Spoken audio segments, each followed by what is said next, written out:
Selamat sore pemirsa. Sekarang kita akan hadir membicarakan tentang kira-kira apa saja yang sudah dilakukan oleh Bang Wahyu untuk perbaikan di negara ini, yaitu melalui karya-karya, yaitu dalam bentuk tulisan-tulisan buku. Oke, selamat siang Bang. Selamat siang. Gimana kabarnya Bang? Baik. Baik ya Bang ya.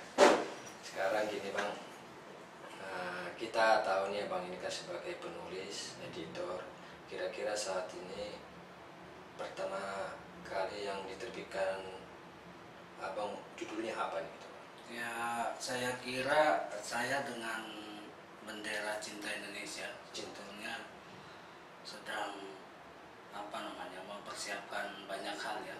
Infrastruktur tentu Johan selama ini juga tahu bagaimana saya menyiapkan infrastruktur dengan Cinta Indonesia Associate dan beberapa network jaringan yang kita bangun. Tetapi saya merasa tentu gagasan-gagasan pemikiran yang penting ini harus kita sosialisasikan, dan salah satu cara atau bentuk mensosialisasikan pemikiran gagasan itu tentu melalui buku. Buku ini sudah cukup lama diterbitkan dan ini sudah pada cetakan kedua. Cetakan pertamanya kapan kira-kira? Cetakan pertama 2010 dan itu dijual dalam bentuk person to person ya. Pada cetakan kedua saya beranikan diri untuk saya distribusikan dan dijual di toko-toko buku Gitu ya. di toko buku Gramedia dan toko buku Gunung Agung. Jadi kalau ingin mendapatkan buku ini bisa dibeli di situ atau ke distribusinya langsung. Distributor buku ini Jelajah Nusa. Jelajah Nusana. Ya, buku Satrio Pinenggit di Negeri Tuyul ini sebetulnya cerita-cerita ringan saja gitu. Cerita-cerita ringan yang kayak apa ya? Apakah semacam dia hanya semacam film-film kolosal isinya dari bagian novelnya apa gimana? Apakah bicara modernisasi dari perkembangan cerita-cerita itu? Saya kira ini cerita-cerita ringan tentang pikiran-pikiran saya tentang demokrasi, tentang sosial budaya, tentang semangat kepahlawanan, tentang perjuangan, dan sebetulnya cerita ringan. Oh, berarti bukan bicara masalah tuyul ya? Ini ya, tuyul modern kayaknya ini. saya kira dia bicara tentang khazanah politik mutakhir bangsa Indonesia berkaitan dengan penegakan hukum. Saya menyederhanakannya ya dalam tanda petik ya, negeri ini negeri tuyul, karena memang kekayaan negeri ini diambil atau uang negara diambil oleh pihak-pihak yang kita tidak tahu siapa yang mengambil. Jadi saya membahasakannya sebagai ya tuyul, berarti yang ambil gitu. Jadi dia cerita tentang demokrasi jam tangan, kemudian ikat pinggang kesederhanaan. Demokrasi jam tangan dan ikat pinggang kesederhanaan. Seperti maksudnya itu. seperti apa itu? Ya, saya kira cerita tentang bahwa demokrasi itu harus berjalan secara mengikuti sistem aturan yang sudah tersusun secara baik. Bicara tentang ikat pinggang kesederhanaan berarti bicara tentang bagaimana kita prihatin, negeri ini sedang prihatin, bagaimana para elit bangsa ini harus menyadari, setiap kita menyadari bahwa kita harus mengencangkan ikat pinggang. Saya kira bicaranya sih bicara sederhana saja. Dan saya bersyukur sekali buku ini sudah menjadi referensi penting di beberapa perguruan tinggi di luar negeri.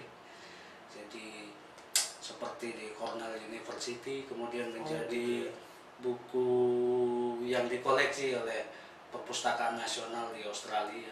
Kok bisa mereka mengoleksi ini? Apakah apa manfaatnya buat mereka sehingga? Saya kira kearifan lokal bangsa yang diangkat melalui buku-buku ini menjadi kajian yang cukup menarik bagi pihak-pihak luar negeri, sehingga mereka perlu untuk mengkoleksi buku ini. Saya mengangkat dari membungkus cerita-cerita yang sesungguhnya sangat berat menjadi sebuah cerita-cerita ringan melalui kearifan lokal, budaya-budaya khasana bangsa Indonesia. Saya kira itu dia. Berarti gini Bang, Akhir-akhir ini kan kawan-kawan aktivis banyak mengatakan bahwa abang itu sedang bertapa. Kira-kira di saat-saat itu apakah gara-gara untuk mempersiapkan buku ini, apa kira-kira berapa lama lah? Ya memang membutuhkan waktu yang cukup lama ya. Satu buku ini saja saya persiapkan selama hampir 1 tahun lebih. 1 tahun Ya, lebih. 1 tahun lebih saya mempersiapkan buku ini. Ya saya membahasakannya bertapa. Oh, bertapa ya. Bertapa ya. Jadi Dan, dengan dilangsingnya buku ini itu yang dimasukkan wahyu turun gunung gitu ya. saya kira saya nggak tahu ya apa Oh, turun gitu gunung atau tidak. Tapi saya memang sekarang juga lagi mempersiapkan 2 buah novel penting menurut saya, mengangkat kearifan lokal. Satu novel berjudul Kerbau Pedati. Apa tadi? Kerbau Pedati. Kerbau Pedati. Kerbau Pedati ini mengangkat tentang kearifan lokal budaya bangsa, tentang bagaimana silat, bagaimana anak berjuang, mengikuti adat istiadat, bagaimana pertarungan perjuangan, semacam cerita-cerita kolosal ya, berbau silat. Kemudian memang rentetan masa lalu ya yang cukup panjang, bercerita tentang bagaimana kemasyhuran sebuah negeri yang disebut dengan negeri Pulau Emas gitu-gitu ya, di mana tersimpan aneka ragam budaya, aneka ragam kekayaan. Tetapi mestinya novel itu harus saya selesaikan terlebih dahulu, tetapi harus saya tunda dengan beberapa pertimbangan karena riset yang belum cukup, karena memang persiapan yang belum sempurna. Bahkan saya sekarang sedang mengejar suatu novel yang secepatnya saya terbitkan. Kira-kira kapan rencana di? Secepatnya saya kira, dan saya berharap awal tahun ini sudah bisa di launching. Kalau boleh tahu, boleh nggak kita dikasih bocoran judulnya apa yang mau dilaunching? Novel ini judulnya Anak Kandung Rakyat. Anak Kandung Rakyat. Oh. Jadi sebetulnya dulu di zaman dahulu itu TNI atau ABRI itu selalu mengidentifikasi dirinya itu sebagai anak kandung rakyat. Tetapi saya ingin mengatakan bahwa kita, bangsa Indonesia, semua warga bangsa Indonesia itu adalah anak kandung rakyat yang lahir dari rahim suci Ibu Pertiwi.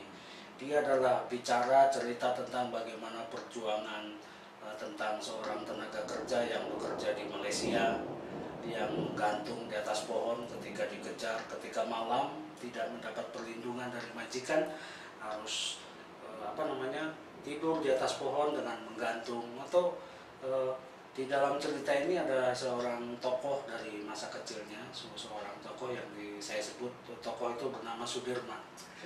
Dia bertemu dengan TKI yang sudah cukup sukses menjadi loper koran. Dia cerdas dengan membaca koran, majalah dan yang lain, dan mengikuti perkembangan politik. Oh gitu. Berarti dari segi judulnya Anak Kandung Rakyat, berarti ini kemungkinan besar ini isi dari buku ini bercerita tentang pemimpin sejati yang akan bisa memimpin anak-anak kandung rakyat yang lainnya. Saya kira inspirasi awalnya begitu. Kita menjelang 2014 ini, saya berharap novel ini bisa secepatnya saya terbitkan dan kita launching, sehingga memberi inspirasi terhadap demokrasi di Indonesia. Bagaimana tokoh Sudirman mampu menginspirasi dirinya, dan mungkin bisa menjadi inspirasi buat kita. Bagaimana inspirasi yang dia dapatkan tentang perjuangan Bung Karno dan Hatta, bagaimana dia mendapat inspirasi tentang tokoh Jenderal Sudirman, bagaimana dia mendapat sebuah inspirasi dari aktivis-aktivis yang menjadi gurunya. Sudirman ini adalah salah satu bagian dari anak-anak Indonesia yang tidak beruntung karena dia sekolah di paket A, paket B gitu-gitu ya, bukan di sekolah resmi, tetapi memiliki cita-cita yang luar biasa sehingga tertantang untuk kuliah, bahkan ingin menjadi pemimpin di negeri. Oh gitu ya. Begini pemirsa, ada pepatah mengatakan bangsa yang besar adalah bangsa yang mengetahui sejarahnya. Ini Anak Kandung Rakyat berbicara masalah sejarah zaman dahulu. Gimana menurut abang istilahnya sejarah dahulu dibandingkan sekarang? Karena untuk memilih anak kandung rakyat yang bisa menjadi pemimpin sejati, Itu kan sekarang pemilihan secara langsung oleh rakyat, jauh berbeda dong dengan zaman dahulu di zamannya Sudirman. Ya. Kira-kira langkah-langkah apa yang harus dilakukan sehingga kita anak-anak kandung rakyat dalam memilih pemimpin kita sehingga tidak salah lagi, bukan ada money politik dan segala macamnya. Kira-kira gimana? Selama ini saya bicara lewat audiovisual, baik secara langsung maupun tidak langsung melalui diskusi. Saya sebulan sekali saya melakukan diskusi rutin ya dengan siapa saja yang bersedia untuk melakukan dialog, dan memang sengaja saya visualkan dan saya sosialisasikan gagasan-gagasan. Banyak gagasan itu muncul melalui audiovisual. Saya sering mengambil sebuah tagline penting menghadapi pemilu 2014 itu tentang apa yang saya sebut dengan pemilih cerdas, pemimpin berkualitas, bangsa berkelas. Saya kira saya ingin menginspirasi itu dengan sebuah novel. Kalau novel itu kan menjadi bacaan yang tidak berat ya, menjadi bacaan yang ringan, mudah dipahami, mudah dibaca. Dan lewat novel saya ingin bicara bagaimana kita memilih pemimpin secara baik, benar, dan memenuhi aspirasi dan keinginan rakyat. Saya kira itulah. Tapi dari semua karya-karya yang sudah Bang buat bertahun-tahun ini, pasti dalam hal menyusunnya butuh semacam materi-materi ya. Kira-kira pasti ada sebelumnya, pasti ada yang sudah pernah Bang terpikir. Kira apa lagi Bang? Mungkin sebagai editor, buku apa aja yang pernah? Banyak ya buku, tetapi saya tidak ingin mengungkap satu-satu. Banyak sekali, dari buku-buku para tokoh, dari buku-buku yang langsung berkaitan dengan kesejahteraan rakyat. Tetapi buku terbaru yang sudah saya terbitkan, ini buku penulisnya Dr. Ghazali Situmorang. Dr. Ghazali Situmorang. Beliau ini adalah mantan Sekjen Kementerian Sosial, kemudian sekarang menjadi Ketua Dewan Jaminan Sosial. Ini adalah cerita tentang bagaimana mutu pekerja sosial. Ini adalah ujung tombak tentang bagaimana bangsa ini sebagai bangsa yang bersosial, tentang pekerja-pekerja sosial itu yang seharusnya profesional. Ini bercerita tentang sebuah kinerja yang positif dari Kementerian Sosial. Saya kira para mahasiswa jurusan kesejahteraan sosial, mahasiswa FISIP, kemudian masyarakat pada umumnya berkepentingan untuk memiliki buku ini dan bisa dibeli di toko buku Gramedia dan toko buku Gunung Agung, dan bisa mungkin langsung memesan di distributor buku ini.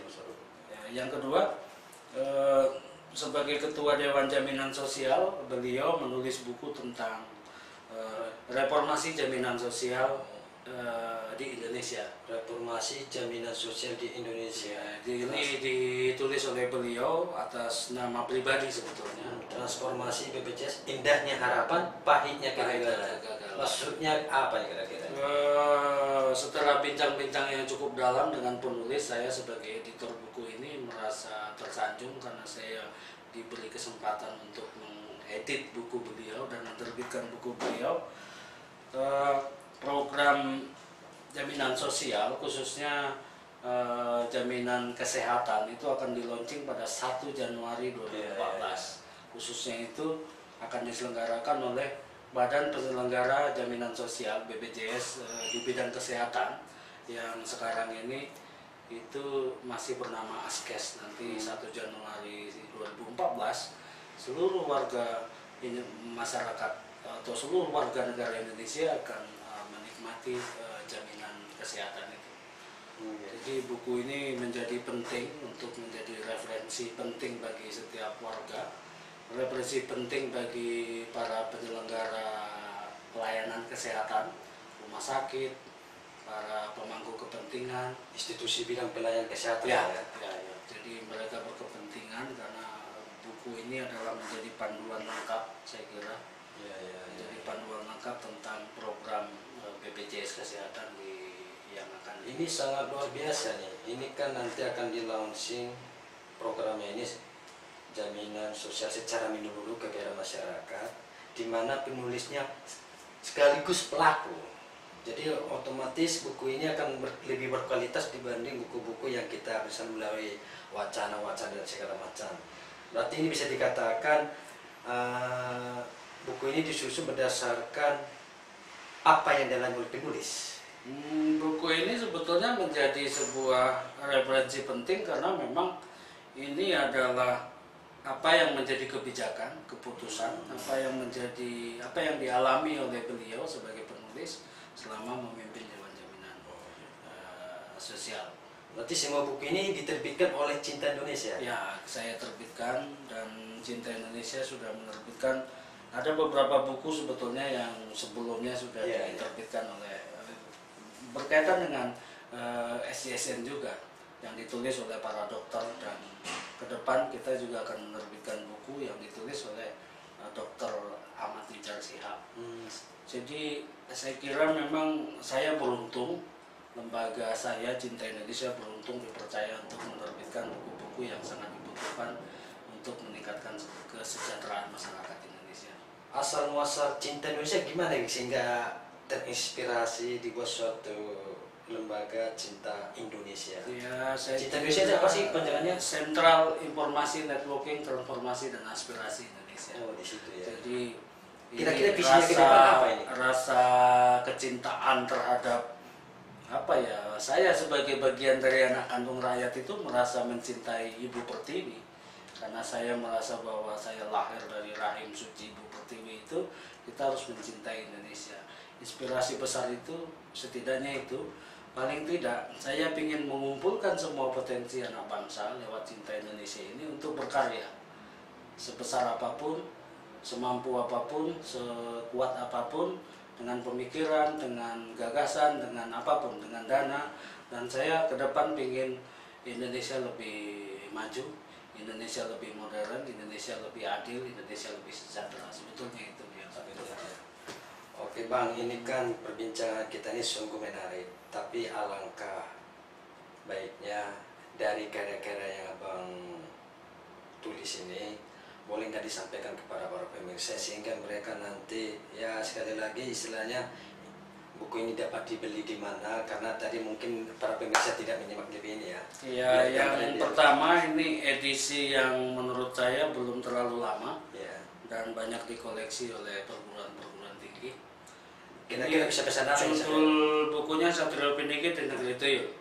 Buku ini adalah sebetulnya bicara yang menggelitik tentang keresahan kita, tentang kegalauan sebetulnya. Kalau bahasa saya ini di sini presiden curhat. Jadi bukan hanya presiden yang curhat, tapi presiden. Karena seringnya saya curhatnya lewat tulisan, sehingga saya tulis dia menjadi buku. Dan ini bisa dibeli di toko buku Gramedia, di toko buku Gunung Agung, atau bisa langsung memesan kepada distributornya Jelajah Nusa.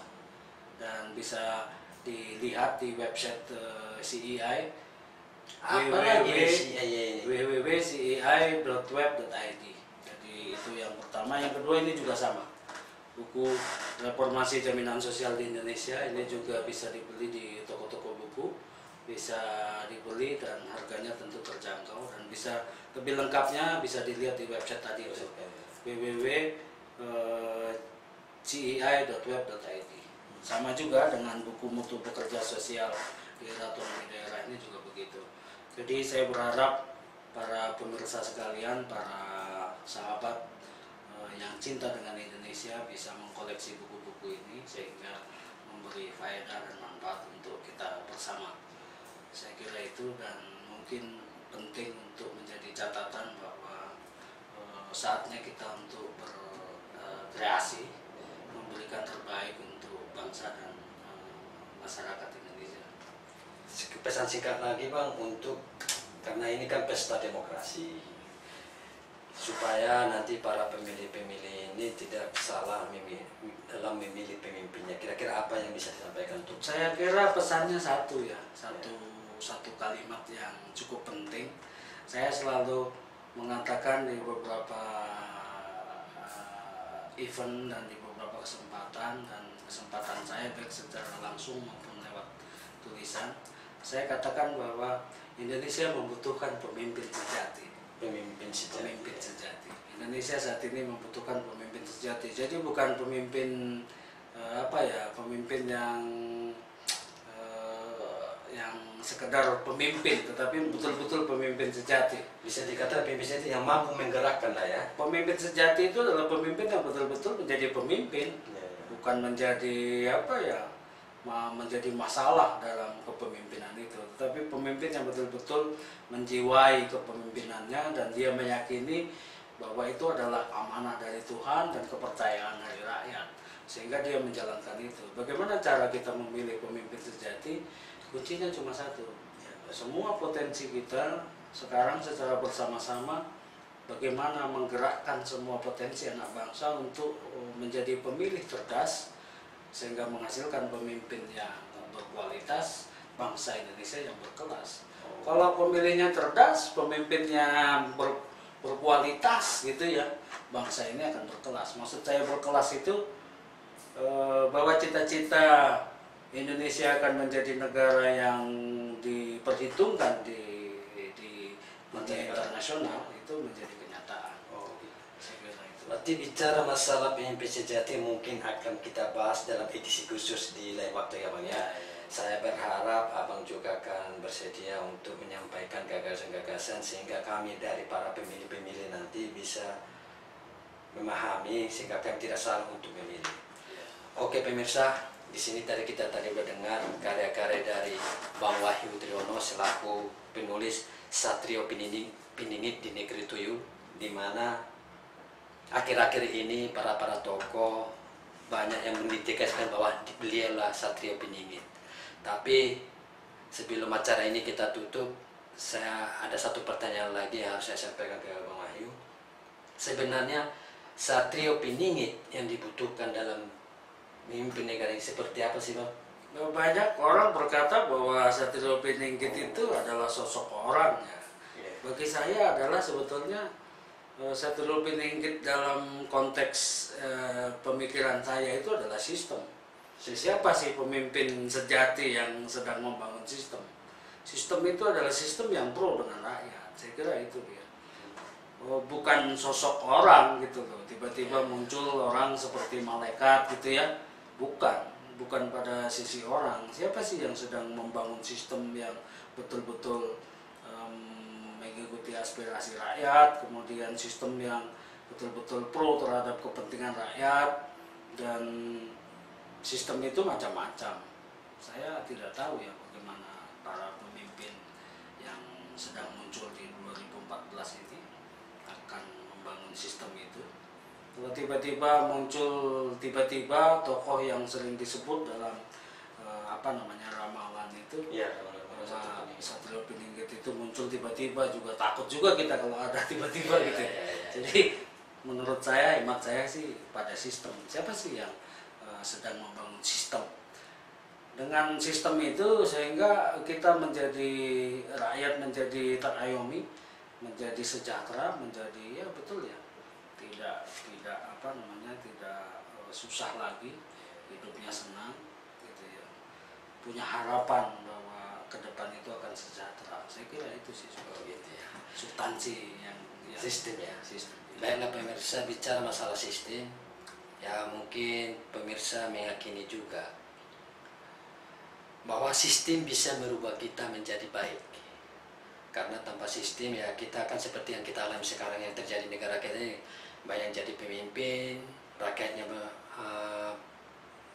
protes dengan pemerintahnya sendiri. Bagaimana mungkin negara kita ini bisa dikenal oleh mancanegara sementara kita tidak menghargai pemimpin kita. Oke pemirsa, di sini ada Satrio Piningit ya, ada harapan juga kalau ingin tahu lebih dalam tentang Satrio Piningit ini bercerita tentang kehidupan yang terjadi di negara kita ini. Dan di sini ada lagi yang lebih hangat lagi, reformasi jaminan sosial di Indonesia. Ini bisa ditemukan di toko buku Gramedia, di mana ini sangat indah untuk kita baca. Ini indahnya harapan, baiknya kegagalan. Karena program pemerintah di 1 Januari 2014 ini akan menjamin kesehatan secara menyeluruh di seluruh Indonesia nanti. Oke pemirsa, Terima kasih Bang Wahyu Ya. atas waktu dan kesempatannya. Mungkin lain kesempatan kita lanjutkan dari pemimpin sejati. Terima kasih. Ya, ya, oke.